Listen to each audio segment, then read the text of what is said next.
السلام علیکم ورحمۃ اللہ وبرکاتہ۔ الحمدللہ کفا وسلام علی عبادہ الذین اصطفیٰ، اما بعد۔ محترم ناظرین اکرام، آسان درس قرآن کے اندر 29ویں پارے کا تیسرا رکوع ہے، جس کے اندر سورہ قلم سورہ نمبر 68 کی شروع کی 33 آیتیں، یعنی پہلا رکوع ہے جس کے اندر 33 آیتیں ہیں۔ اعوذ باللہ من الشیطان الرجیم، بسم اللہ الرحمن الرحیم۔ نون والقلم وما یسطرون، نون قسم ہے قلم کی اور اس چیز کی جسے فرشتے لکھ رہے ہیں۔ ما انت بنعمت ربک بمجنون، اے نبی صلی اللہ علیہ وسلم آپ اپنے رب کے فضل سے دیوانہ نہیں ہیں۔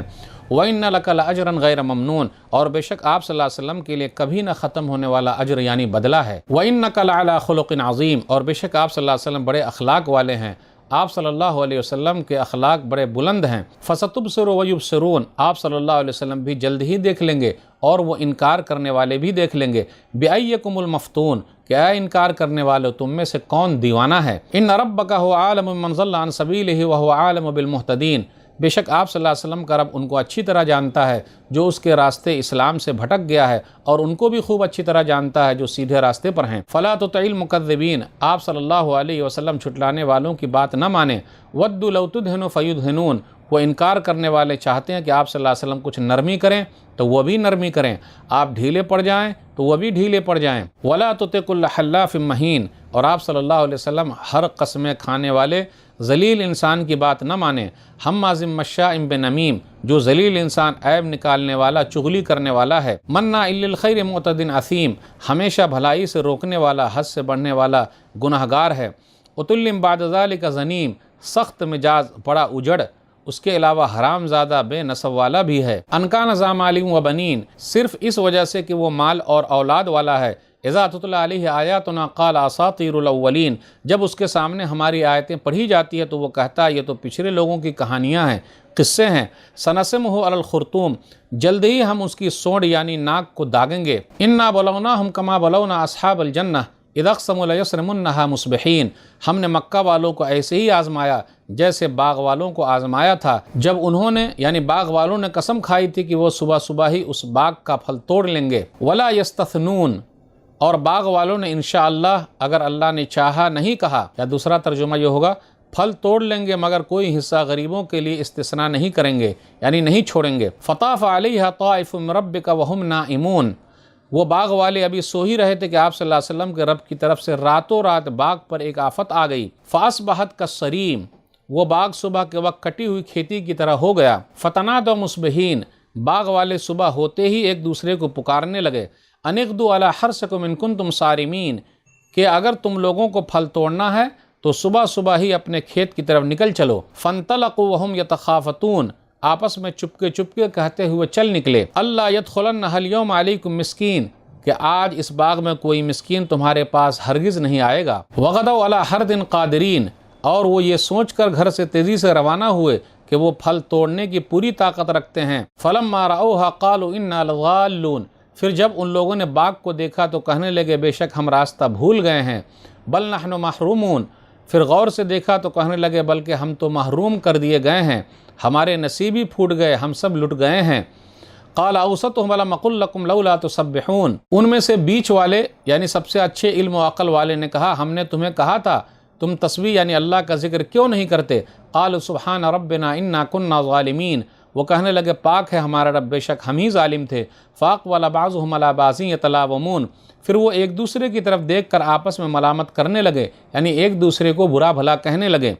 قالوا یا ویلنا انا كنا طاغین، کہنے لگے ہائے افسوس ہم سب پر، بے شک ہم ہی سرکش ہو گئے تھے، یعنی حد سے آگے بڑھ گئے تھے۔ عسى ربنا ان يبدلنا خيرا منها انا الى ربنا راغبون، امید ہے کہ ہمارا رب ہمیں بدلے میں اس سے اچھا باغ عطا فرمائے، ہم تو اب اپنے رب ہی سے امید رکھتے ہیں، یعنی اپنے رب ہی کی طرف رجوع کرتے ہیں۔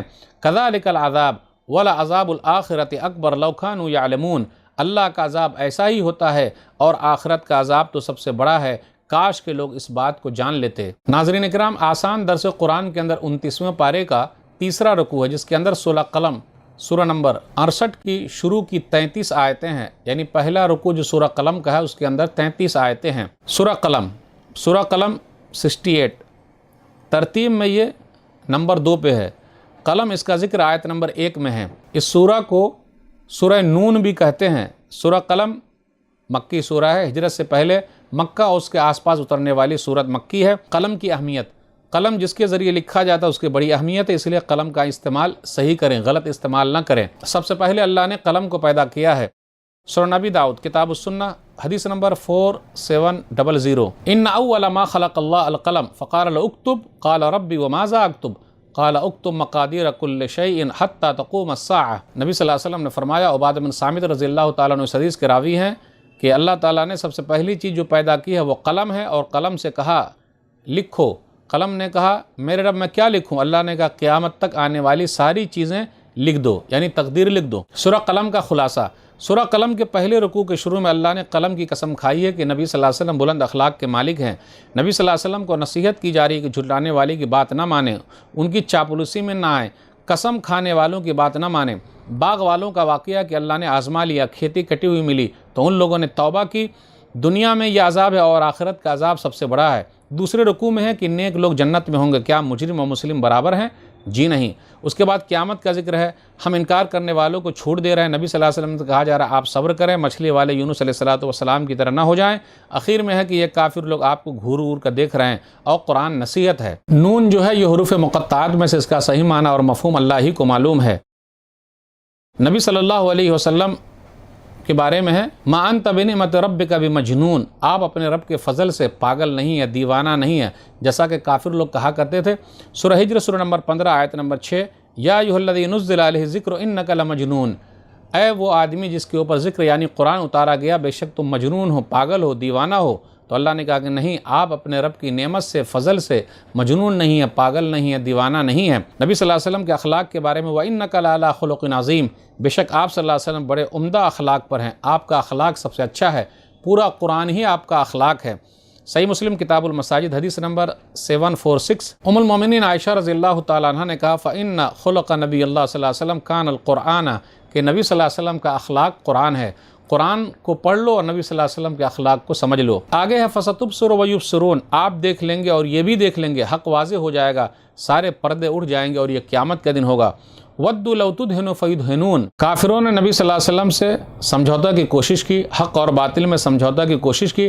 آپ صلی اللہ علیہ وسلم سے کہا کہ بتوں کے بارے میں یہ نہ کہیں کہ یہ بت نقصان اور فائدے کا اختیار نہیں رکھتے، ہم آپ کے اللہ کے بارے میں کچھ نہیں کہیں گے، مگر یہاں کہا جا رہا ہے کہ یہ کیسے ہوگا؟ بت کسی چیز کا کوئی بھی اختیار نہیں رکھتا، اکیلے ایک اللہ پوری کائنات کو چلا رہا ہے۔ اس لیے کہا جا رہا ہے کہ آپ صلی اللہ علیہ وسلم ڈھیلے نہ پڑیں، ورنہ تو وہ بھی ڈھیلے پڑ جائیں گے، کچھ نرمی نہ کریں ورنہ وہ بھی نرمی اختیار کریں گے۔ یہ بھی نہیں کہ یہ بھی صحیح وہ بھی صحیح، سب صحیح، ایسا نہیں، جو حق ہے وہ بتا دیجئے۔ آگے جو ہے وہ باغ والوں کا واقعہ ہے، آیت نمبر 17 سے آیت نمبر 33 تک باغ والوں کا واقعہ ہے۔ عرب میں یہ واقعہ بڑا مشہور تھا، مکہ والوں کو اللہ نے کیسے آزمایا، مکہ والوں کو اللہ نے بہت ساری نعمتیں دے رکھی تھی۔ یہ باغ والوں کا جو واقعہ ہے یہ یمن کا واقعہ ہے۔ ایک بڑی نعمت جو کفار مکہ کو ملی ہوئی تھی نبی صلی اللہ علیہ وسلم کی بعثت ہے، کہ نبی صلی اللہ علیہ وسلم ان لوگوں کے پاس آئے۔ جب مکہ والوں نے نبی صلی اللہ علیہ وسلم کو چھٹلا دیا تو اللہ نے ان مکہ والوں پر بھوک اور ڈر کا عذاب مسلط کر دیا، مکہ والوں پر قحط سالی آ گئی، سوکھا پڑ گیا، وہ لوگ مرنے لگے، وہ لوگ مردار اور چمڑے اور پتے کھانے پر مجبور ہو گئے۔ نبی صلی اللہ علیہ وسلم نے ان لوگوں کے لیے بد دعا کر دی تھی، اللہم اعنی علیہم بصبر کصبر یوسف، اے اللہ ان کے خلاف میری مدد ایسے قحط کے ذریعے کر جیسا یوسف کے زمانے میں پڑا تھا۔ پھر قحط پڑا یعنی بارش نہیں ہوئی، ہر چیز ختم ہو گئی، لوگ ہڈیاں اور چمڑے کھانے پر مجبور ہو گئے۔ صحیح بخاری کتاب التفسیر حدیث نمبر 4824، تو اللہ نے آزمایا، بالآخر نبی صلی اللہ علیہ وسلم نے دعا کی اور وہ پریشانی ختم ہو گئی۔ تو ناظرین کرام، آج کے درس سے بس اتنا ہی۔ اللہ سے دعا ہے کہ اللہ تعالی ہم لوگ قرآن کریم کو پڑھنے، پڑھانے، سمجھنے، سمجھانے، عمل کرنے اور لوگوں تک پہنچانے کی توفیق دے، آمین۔ والسلام علیکم ورحمۃ اللہ وبرکاتہ۔